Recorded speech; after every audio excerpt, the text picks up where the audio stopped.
So let's move on to what you're doing now. You are now coaching people more on the product management, teaching them how to probably do product management much better. And you have one technique which I think called GIST, GIST, which stands for goals, ideas, steps, and tasks. Maybe can you share a little bit what is this GIST about and what kind of problem are you trying to solve by having this framework? Sure. So one of the questions at the back of my mind throughout my career was why some companies are so much more successful at producing high value, high impact products than others. And part of the reason is corporate culture, and some companies are a bit more behind and some are more advanced. But I don't think that covers all of it. Sometimes companies with bad cultures manage to do good products and vice versa. So I was looking for the kind of the best practices or the principles that really help. And the principles are pretty well understood. You need to be customer centric, you need to be evidence driven or evidence guided, which I think is very, very important. You need to be able to adapt your plan, not just stick to roadmap. This is true on the roadmap level, it's true on the sprint level. You need to be truly agile, given new information. And you need to empower people because it doesn't work if you centralize all the decisions in the hands of a few very smart people. You need to distribute the decision to create an organization that is intelligent enough to coalesce around the problems, try out things, etc. So those are the principles. Those are well understood for decades. But some companies are better at implementing them than others. Google was an example. I saw in Google how some of these were very powerful. And you could even see some of this coming out in the examples I gave you. And I could compare this to my experience in Microsoft that was in a completely different place, I would say, on these aspects. Maybe it changed since then. And I found that the difference comes to 4 areas of change or 4 areas that we need to tackle. The first is how we set up goals and what's in these goals. So everyone uses OKRs these days. That's great, but OKRs can contain terrible goals, really bad goals, and they contain the right type of goals. It can contain dozens of objectives and key results, and it can contain just 3, but very focused ones. So what is the right practice there? And we know some of the rules, outcomes over output, less is more, tied to actual behavioral metrics of customers, not just revenue. But the actual guidelines of how to do this escape a lot of companies I work with. So that's one area that I think a lot of companies can improve, and that's the goals layers. Each one of these goals are tied, but each one is semi-independent. You can implement just the goals changes, for example, to start with. You can set a North Star metric. You can set your metrics tree. You can start using OKRs correctly. And those are some of the things I teach. The second change is how do you choose which ideas to invest in? That's the ideas layer. An idea, just for clarification, is a hypothetical way to achieve the goal. It could be launching a new feature. It could be partnering. It could be starting to use a new API. It could be purchasing a company that does exactly what you want. These are all ideas, hypothetical ways. As I mentioned earlier, the statistics suggest that at best case, 1 in 3 ideas will work. And in reality, in most companies, in most cases, it's 1 in 10, unfortunately, which means maybe 90% of what's currently in your product backlog, in your roadmap, is stuff you don't really want to do. It's a waste. It's going to do nothing. And it's not hard to see the results of this. Just look at the existing product, how bloated they are with features that get almost no usage. This is true for every product I worked on. These features are a liability. You have to keep maintaining them. You need to keep sustaining them. They create bugs for you in the future. They complicated your QA metrics. So it's best not to launch these things. It's best to invest in the things that really move the needle. So prioritization is a key challenge. It always comes up as one of the top challenges when I speak to product teams. We don't know how to choose the best ideas. How do you choose? Based on opinions, based on consensus, based on the opinion of the highest person. You know the system. And these are very unreliable heuristics. So they send us again and again into the wrong direction. So what I teach usually is how to use ICE, which again is very common, it's very well known, but to go very deep on the I, on the E, and especially on the C, the confidence. How to choose ideas and how to attribute confidence to them based on evidence. And for that, I created a tool called the confidence meter, which is now gaining popularity. Quite a few companies are using it. If you want, we can talk about it later.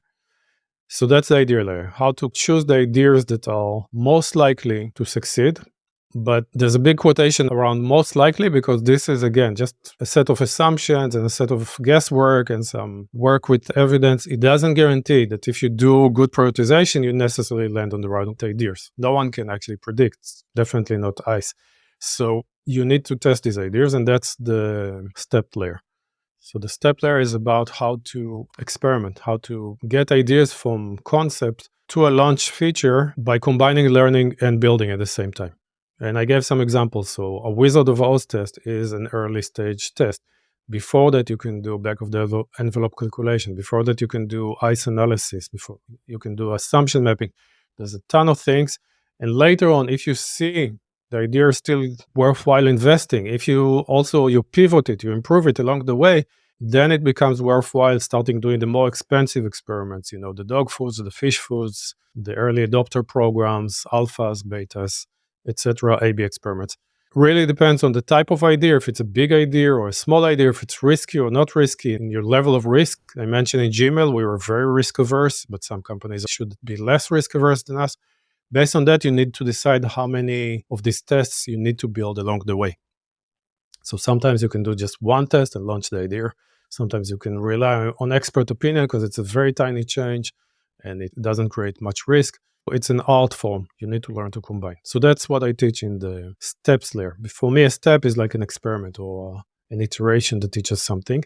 Then the big question is how to run this whole thing, how to do project management with an agile team, especially. We all have these Scrum teams or Kanban teams or whatever, how to bring this to their lives and how to prevent the managers and the stakeholders from randomizing us constantly and coming in with new ideas and pushing us around. And so that's the task layer. This is how to get the teams to work on the right things with tremendous amount of context. Because what I see is a lot of engineering teams or development teams caught up in protective agile layers, protected from the customers, protected from the business. They don't need to be bothered with these things. Just give us a prioritized product backlog that just break each item in the backlog into user stories. I don't know if you've ever seen this process. And after that, we will build it for you. That's our job. That's a terrible mindset. I'm sorry. This is not how good companies build products. You should not work this way at all. What you should do is give a lot of context. The goals, the ideas, the steps, all of this creates a lot of context in the minds of the people who will do the work and kind of empower them to A, suggest ideas, B, invent some of the experiments, and C, become explorers in a sense, become discoverers, not just people who deliver, but people also discover. And that should be part of their job description, and this should be part of what they're compensated on. We should move away from this output focus that a lot of teams live in. So that's what I teach in the task layer. It's really jam-packed, and I think there are a lot of insights. Maybe we will cover one by one. But before we start with all these goals, task steps, and all that, you touch on something that is pretty common in many startups or product company, right? It's about product roadmap. And I know that specifically you wrote something about problems with product roadmap. Some companies do like a yearly product roadmap or even quarterly. So tell us why this is a challenge and what does this do differently with product roadmap? All right. So the criticism of product roadmap is widespread. It's not just me. Let's start with the positive. Why do we need roadmaps? What function roadmaps provide? So roadmaps provide some sort of sense of security or some sort of sense that we are well planned and we know what to expect. This feature will land in this quarter, etc.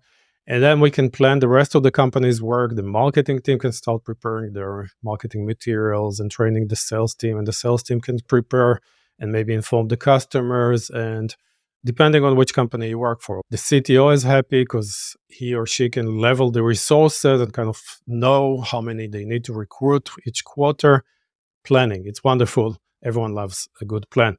And this is a mindset that we inherited from the industry that preceded us, the 20th century kind of manufacturing. And probably that worked when you're producing cars or packaged consumer goods or all these other things. The challenge is we face a lot more uncertainty than these industries of the past, where classic business management was dominant. There's a lot of uncertainty in our markets because the markets are very dynamic with software and the internet. Two guys or two girls in a garage can disrupt our market within a few years. There's far fewer barriers to entry. The customers have a lot of choice. The customers are very fickle. They can change their minds. So we can't afford to just lock ourselves into a plan that doesn't react to new information. That will be very, very bad for our business and very bad for our product. The second thing is these plans never come together as expected. You just need to look at last year's roadmap. How well did we deliver on it? Some things were delivered very late. Some things were canceled. New ideas that we didn't even agree on in the roadmap all of a sudden hop to the top. And that's maybe okay because that actually makes us a bit more agile. It just shows that this heavyweight process, this tremendous effort in actually prioritizing ideas and choosing and putting them on a roadmap and scaling the resources, it's not worthwhile doing. We need to actually try to do something that is more agile. And I can go on about all the different negative side effects, cultural and other, that kind of being attached to roadmaps create. A lot of organizations understand this and they moved from yearly roadmaps to quarterly roadmaps. And then after that, there's a bit of a non-committal roadmap. I call it the next and later sort of concept. But even committing to a quarter each time means that during this quarter, you don't really have the freedom to launch whatever you think you need to launch. It's imperative to have this freedom. A quarter is a lot of time in most of our businesses. So I think a pragmatic approach to this is to realize that there's certain types of ideas where we gained high confidence. We already tested them. We went through our dog food and the early whatever. We're pretty sure this is a good idea. And by that point, we already built the product to a certain level in order to test it that we know already. Also, we have pretty good confidence about how much effort it will take to finish. With these ideas, I'm pretty comfortable to put it on a timeline and say, we're going to launch this Q1, even specific date in Q1, because the risk is pretty low that by committing to this, we're actually doing something bad. It's a good idea. We want to launch it. We know how. So for those, feel free to commit. The other ones, the ones that are in process of being evaluated, I would say don't commit to them. Just color them and say, these ideas are medium confidence. We only tested them to this level. They might happen. They might not happen. We don't commit. We don't know for sure. And then there's ideas that are low confidence, etc. So that's at the ideas level. At the goals level, I would say that most company strategies stretch multiple years. Then there's a yearly OKR for the company that says this is where we want to be by the end of the year. But you could actually, on a timeline, say, we want this particular key result or this particular objective to complete by end of H1, right? So by this date. So you can kind of plot your goals, your company level goals and team level goals on a timeline. That's sometimes called an outcome-based roadmap. So what do we want to achieve by when? That's also hard to predict. That's also a bit brittle, but it's less likely to break than committing to a set of concrete ideas, I assure you. So it's worthwhile doing this exercise. Then there's the question, okay, but what do we tell the customers? How do we prepare? What about marketing and sales? What about resource leveling?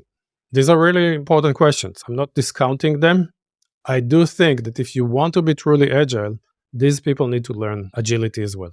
The CTO needs to learn to plan in a more agile way and to learn that sometimes he or she will need to recycle people from a project that failed to another project. And that's just the way it is.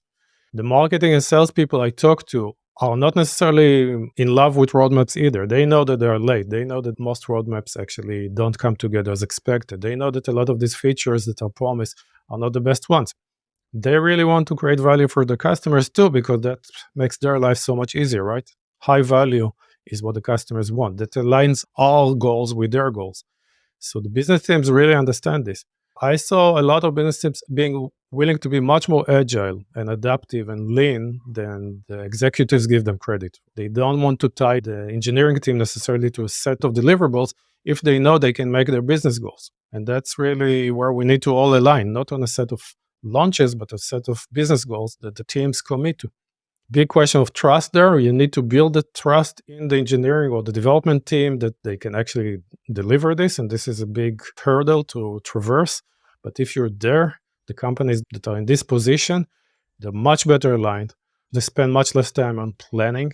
They have much better outcomes at the end of the day because everything they do is towards business and user goals. And they don't need to invest as much resources. They actually use the resources in a much better way. So this is, I think, is the ideal you need to aspire to.